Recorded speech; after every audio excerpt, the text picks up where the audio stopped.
Cette capsule constitue une introduction aux chaînes énergétiques. Nous allons voir des exemples relativement simples pour ensuite étudier des exemples plus complexes. Tout d'abord, nous allons nous intéresser uniquement à des systèmes qui convertissent de l'énergie en énergie électrique, une forme d'énergie en énergie électrique. Par exemple, des panneaux solaires photovoltaïques, des éoliennes, des centrales thermiques à flamme, c'est-à-dire où l'on brûle un combustible comme du pétrole, du gaz ou du charbon, des centrales thermiques nucléaires, où cette fois-ci on utilise de l'uranium. D'ailleurs, on peut noter sur la photographie une différence importante, c'est qu'une centrale thermique à flamme possède des cheminées par lesquelles sont évacués les gaz de combustion, alors qu'une centrale thermique nucléaire n'en possède pas. Autre dispositif, ce sont les piles à combustible, qui sont assez peu communes, mais dont on parlera. Et plus tard, on discutera des centrales hydroélectriques. Alors, qu'est-ce qu'une chaîne énergétique? Eh bien, elle permet de représenter les conversions d'énergie qui ont lieu entre la forme d'énergie initiale et la forme d'énergie électrique. Dans une chaîne énergétique, les différentes formes d'énergie seront représentées dans des rectangles. Donc, par exemple, l'énergie électrique sera symbolisée dans un rectangle. Les dispositifs convertisseurs ou les éléments des dispositifs convertisseurs seront situés dans des ovales ou dans des cercles. Par exemple, le panneau solaire photovoltaïque. Et enfin, les transferts d'énergie seront représentés par des flèches. Premier exemple, le plus simple, le panneau solaire photovoltaïque.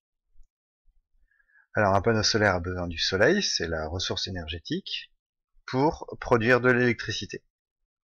Le panneau solaire photovoltaïque est le dispositif convertisseur, il est représenté dans un ovale ou dans un cercle. L'énergie qui est fournie par la ressource qu'est le soleil est de l'énergie rayonnante. Donc de l'énergie rayonnante entre dans le panneau solaire photovoltaïque qui la transforme en énergie électrique. Voilà une manière simple de représenter la chaîne énergétique d'un panneau solaire photovoltaïque. Mais il faut toujours penser à rajouter une flèche qui s'échappe du dispositif qui correspond aux dégradations, c'est-à-dire à l'énergie qui est perdue dans l'environnement. Par exemple, un panneau solaire photovoltaïque va chauffer, c'est-à-dire qu'il va transformer une partie de l'énergie rayonnante en énergie thermique, et cette énergie thermique ne sert pas à produire de l'énergie électrique. C'est donc une perte, c'est ce qui est compris dans les dégradations. D'ailleurs, la plupart du temps, les dégradations sont constituées d'énergie thermique. Voyons maintenant le cas des éoliennes, et pour cela on va commencer par parler de l'alternateur qui est un élément très important de l'éolienne. Dans les dispositifs que l'on verra après l'éolienne, on aura systématiquement un alternateur qui sera présent, c'est important de comprendre son fonctionnement. Un des alternateurs le plus simple, c'est l'alternateur qu'on trouve sur les vélos, c'est-à-dire la dynamo, et on peut le schématiser de cette manière-là, comme tous les alternateurs, qui sont constitués d'une partie fixe, ici c'est la bobine de fil, et d'une partie mobile, qui ici est l'aimant.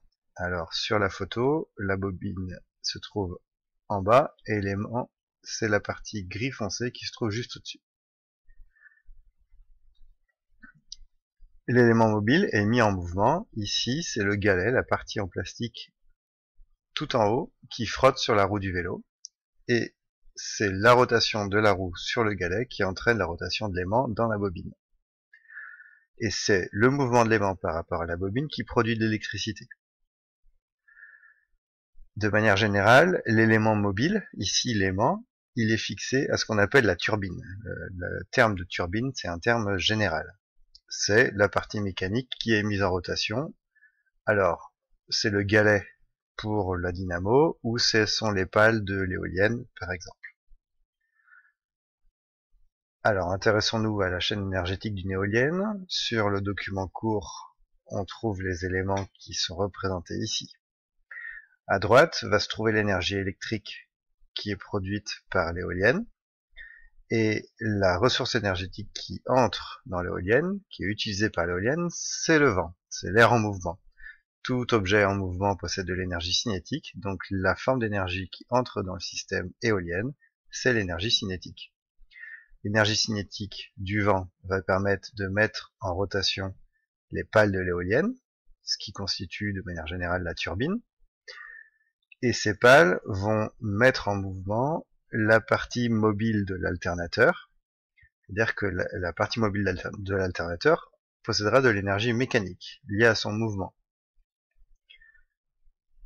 Et l'alternateur, ensuite, par le mouvement de la partie mobile dans la partie fixe, par le mouvement de l'aimant dans la bobine, produit de l'énergie électrique. Sans oublier les deux flèches qui sont ici dirigées vers le bas, qui correspondent à l'énergie qui est perdue dans l'environnement, que l'on appelle la dégradation. Voilà pour une première introduction. Nous verrons plus tard les chaînes énergétiques qui correspondent aux centrales thermiques à flamme et nucléaires, à la pile à combustible et un petit peu plus tard encore aux centrales hydroélectriques.